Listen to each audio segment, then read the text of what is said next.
meinasin kaatua ihan kumoon, mutta onneksi Ookke sai tiukan otteen minusta. Hän toimi hyvin. Ja ruoka oli fantastista.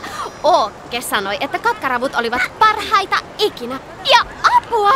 Vesi oli niin kirkasta, että pystyimme näkemään monen metrin syvyyteen. Ookke näki aina Vieläkö sä puhut sitä retkestä? Sä puhut melkein yhtä paljon kuin mummi. Puhuuko mummi muka paljon? Ja niin sanoin Tertulle, että se ei ollut Pirjon sisko, jota ajattelin. Se oli se toinen, joka kävi kansakoulua.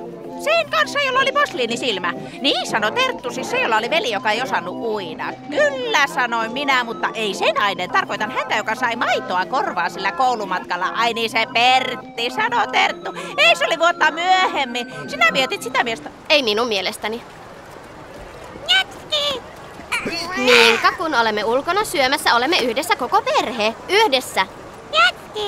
Kyllä, riisiä. Syöhän nyt vaan.